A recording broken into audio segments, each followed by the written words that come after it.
Income ज़्यादा से ज़्यादा कंट्रीब्यूट हो सके, और इसीलिए इसको कहा जाता है income theory, and it is studied under the macroeconomics. Then the general equilibrium analysis.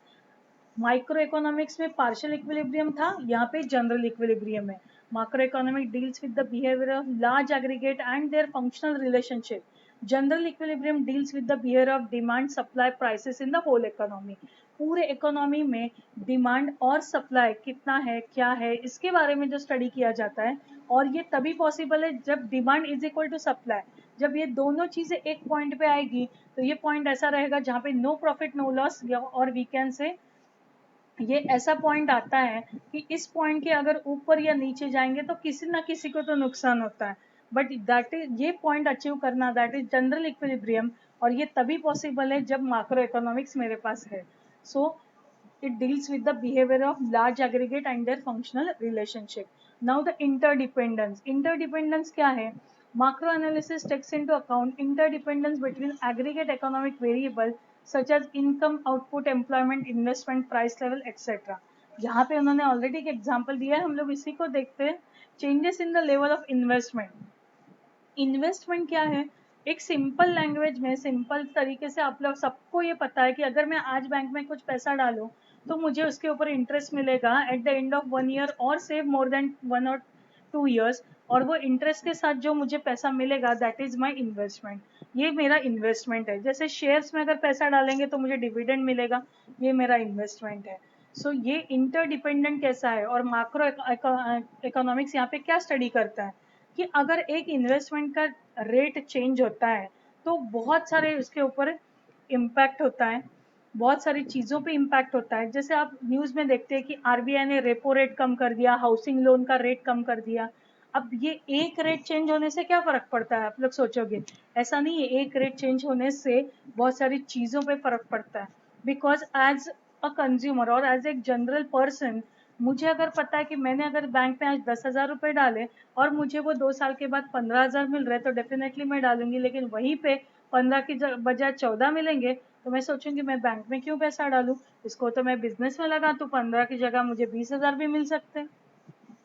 So this is the way how each and every person think, and this study or this interdependence is studied under the macroeconomics. Because एक rate change होने से कितना change होता है, क्या क्या change होगा, national income पे कैसे चेंज होगा, लेवल ऑफ इनकम कैसे लोगों का चेंज हो जाएगा, all this come under the macroeconomics. Then the fifth point is lumping method. See, microeconomics is called as a slicing method, where the macroeconomics is called the lumping method. यहाँ पे professor Boulding क्या कहते हैं? Forest is an aggregation of trees but it does not reveal the properties of an individual tree. That means macroeconomics में forest को study किया जाता है, not a single individual tree को. दैट मीन्स इकोनॉमी को पूरा स्टडी किया जाएगा. और अगर इंडिविजुअल एक ट्री के बारे में स्टडी करना है, एक यूनिट के, तो मेरे पास माइक्रो है. बट आपको पूरे फॉरेस्ट के बारे में स्टडी करना है तो micro economic. Then the growth model. Micro economics क्या स्टडी कर रहा है यहाँ पे? It studies the which model? Growth model. Growth model, again growth and development दोनों साथ साथ ही आते हैं, हमेशा वर्ड साथ ही में ही आएंगे. It is useful in developing growth models. These growth models are use for studying economic development. See, अगर ग्रोथ कहीं पे भी दिख रहा है, कंटिन्यूस ग्रोथ जब होगा तभी जाके डेवलपमेंट आएगा. तो यही चीज यहाँ पे स्टडी की जाती है. यहाँ पे Mahalanobis growth model emphasized on basic heavy industries. अभी इसका मॉडल जो है, ग्रोथ मॉडल, ये क्या है? Even I also don't know. I have to go through it and I have to study that. I will explain you in further lectures if I find this model, what is this model. But I can say about that कि ये जो heavy industries है, अगर यहाँ पे growth लाया जाए तो definitely डेवलपमेंट होता है. जस्ट लाइक टाटा इंडस्ट्री है, रिलायंस है, आज इतनी बड़ी इंडस्ट्रीज है वो यहाँ पे अगर हम लोग ग्रोथ, उनका एक एक दिन में ग्रोथ नहीं होता है, बहुत सालों साल उन्होंने कुछ ना कुछ मॉडल्स, कुछ ना कुछ थेरी स्टडी करने के बाद आज अचीव किया है. ऐसे ही और भी अगर आगे जाएंगे तो definitely it will help in increasing the development of the our country. Now the seventh point is general price level. Already हम लोग इसको इम्पोर्टेंस में देख चुके हैं कि जनरल प्राइस लेवल क्या है. It is the average of all prices of goods and services currently being produced in the economy. At present, ये प्रेजेंट टाइम पे कितने गुड्स एंड सर्विसेज और कौन से प्राइस पे वो अवेलेबल है या प्रोड्यूस हो रहे हैं, इसको जो एक एवरेज निकाला जाता है, that is known as average of all prices of goods and services. Now the last point is policy oriented.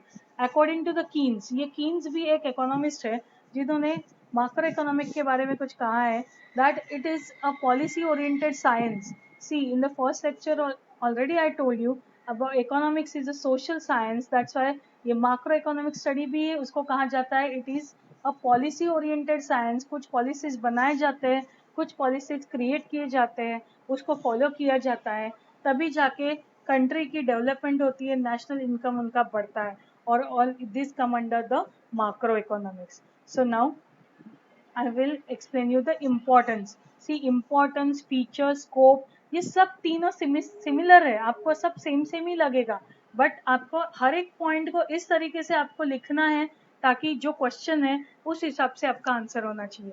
Now the importance functioning of an economy. Just now I told you कि macro economic gives us an idea of functioning of an economic system. पूरे के पूरे system के बारे में हम लोगों को जानना है, और इसीलिए माक्रो इकोनॉमिक एनालिसिस बहुत ज़रूरी है. और अगर माक्रो इकोनॉमिक नहीं होगा तो हम लोग ये पूरे सिस्टम को स्टडी नहीं कर सकते. इसके because it studies the aggregate variables in the economy, और ये कॉम्प्लेक्स इकोनॉमिक सिस्टम जो अपनी कंट्री की है उसको स्टडी करने के लिए माक्रो इकोनॉमिक्स बहुत ज़रूरी है. The second one is economic fluctuation. Macroeconomic help to analyze the causes of fluctuation in income, output and employment. ये फ्लक्चुएशन के बारे में ऑलरेडी आई टोल्ड यू, और यहाँ पे इसीलिए जितने भी फ्लक्चुएशन होंगे उसको स्टडी करने का काम माक्रो इकोनॉमिक में किया जाएगा. And that's why it is important, because तुरंत वो उनके जो पॉलिसीज़ है, उनके जो फ्रेमवर्क्स है, उनके जो मॉडल्स है, वो ऐसे होते हैं कि अगर एक चेंज आता है तुरंत उसका क्या इम्पैक्ट होगा वो वहाँ पे स्टडी किया जाता है. Now the third point is national income. Study of macroeconomic has brought forward the immense importance of study of national income and social account. Without the study of national income, it is not possible to formulate correct economic policies. जब तक मुझे national income के बारे में कुछ exactly पता नहीं चलेगा, तब तक कोई भी पॉलिसी गवर्नमेंट फॉलो नहीं कर सकती, कोई भी पॉलिसी गवर्नमेंट फ्रेम नहीं कर सकती. And that's why study of for the study of national income macro economic is very much important. The fourth point is economic development. Economic development, advanced studies in macroeconomic help to understand the problems of developing countries such as poverty, inequalities of income and wealth, differences in standard of living of the people, etc. अब जैसे हमारी India जो developing countries है, ये developing country में सबसे बड़ी problem है पॉवर्टी की, स्टैंडर्ड ऑफ लिविंग की. जो आज भी बहुत से लोगों को स्टैंडर्ड ऑफ लिविंग नहीं है, उनको एक अच्छा स्टैंडर्ड ऑफ लिविंग देना चाहिए. और ये अच्छा स्टैंडर्ड ऑफ लिविंग तभी आएगा जब कंट्री की इकोनॉमिक डेवलपमेंट होगी, और इकोनॉमिक डेवलपमेंट के लिए एडवांस स्टडी चाहिए, माक्रो इकोनॉमिक मुझे चाहिए, ताकि हम लोग उसको प्रॉपर स्टडी कर सके. और ये जो इनइक्वालिटी है इनकम एंड वेल्थ की, कुछ लोग बहुत ज़्यादा अमीर है, कुछ लोग बहुत ज़्यादा गरीब है, ये गैप को कम करने के लिए macro economic study is very much important. Now I think only 2 points are remaining for the no, 2 or 3 points are there. The fifth point is macroeconomic help us to analyze the performance of an economy. National income, that is NI. See after अभी जो आगे आएगा NI मतलब national income. Each and every time when I use the word NI, that means national income.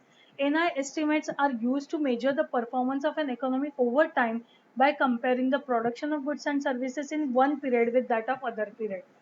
This is the very much important study of the macroeconomic, that it's related to particular time period का मतलब है एक साल में कितने goods and services manufacture हुए, वो cell करने के बाद मेरा नेशनल इनकम कितना हुआ, अब ये पिछले साल कितना हुआ था, इस साल कितना हुआ, और that comparison will give us the exact performance of an hour economy. तो ये परफॉर्मेंस स्टडी करने के लिए माक्रो इकोनॉमिक्स बहुत ज़रूरी है. Then study of macro economic variable. जैसे पहले भी देखा था कि ग्रोथ मॉडल बनाने के लिए बहुत सारे वेरिएबल्स यूज होते हैं. तो यहाँ पे वेरिएबल्स कौन कौन से, behaviour of total income, output employment and general price level. I think general price level अब सबको पता है. टोटल इनकम क्या है, behaviour of total income, that means from where which sources I can earn the total income. I मतलब not only I, not only I but it means कि country के बारे में इकोनॉमिक वेरिएबल्स जो है, output, employment, general price level, ये सब इसमें हम लोगों को माक्रो इकोनॉमिक्स में स्टडी किया जाता है. Then the level of employment. Macro economic help to analyse the general level of employment and output in the economy. Macro economic study क्या करता है, जनरल एम्प्लॉयमेंट कितना है और उसका आउटपुट क्या है. एम्प्लॉयमेंट, लेवल ऑफ एम्प्लॉयमेंट का मतलब होता है कि जितने लोग एजुकेटेड है उनको प्रॉपर काम दिया जाए तो ही एम्प्लॉयमेंट रहेगा और तभी आउटपुट आएगा. जितना ज़्यादा आउटपुट आएगा उतना ज़्यादा इनकम कंट्रीब्यूट होगा, नेशनल इनकम कंट्रीब्यूट होगा. Now I think I ended with the explanation part. Now it is given in your textbooks micro and macro का differentiate और इसका comparison. Go through this. In the next lecture I will give you the answers for the exercise. If you have any doubt you can write in the comment section so that I can explain this doubt to you. And now I come to end with this lecture today.